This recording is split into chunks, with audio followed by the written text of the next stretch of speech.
Come to studio news திறக்காம யாரை பற்றி பார்க்க போகிறோம்னா எடப்பாடி பழனிசாமி ஒரு முடிவு எடுத்திருக்காரு. ஈரோடு இடைத்தேர்தலை புறக்கணிச்சிடலாம் சொல்லிட்டு. ஆனால் செங்கோட்டையன் போன்ற சீனியர்கள் வேலுமணி தங்கமணி இவங்கெல்லாம் மிகப்பெரிய எதிர்ப்பு. கொங்கு மண்டலத்தில் ஒரு தேர்தல் நடக்குது, அதை எப்படி புறக்கணிக்க முடியும்? நம்ம இங்கே மிகப்பெரிய லெவல் ஸ்ட்ராங்காக இருக்கும். தென் மாவட்டங்களில் வட மாவட்டங்கள் நடந்தால் பரவாயில்ல. ஸோ இது கொங்கு மண்டலம் நம்ம ஸ்ட்ராங்காக இருக்க ஏரியா. இந்த இடத்துல நம்ம போட்டிகிட்டே ஆகணும்.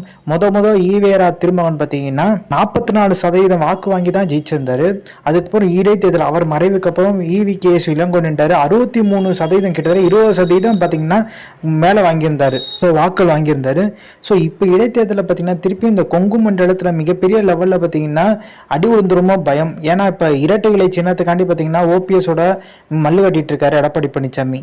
ஸோ தொடர்ந்து பார்த்தீங்கன்னா வாக்கு சரிஞ்சிட்டே வந்துச்சு. ஏற்கனவே விக்ரவாண்டி இடைத்தேர்தலில் பார்த்தீங்கன்னா பயந்துட்டு புறக்கணிச்சிட்டாரு.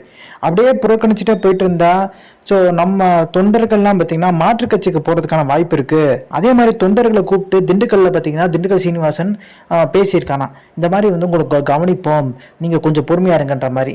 அதுக்கு தொண்டர்கள் பார்த்தீங்கன்னா சொல்லிட்டாங்களா எதிர்த்தாப்லேயே.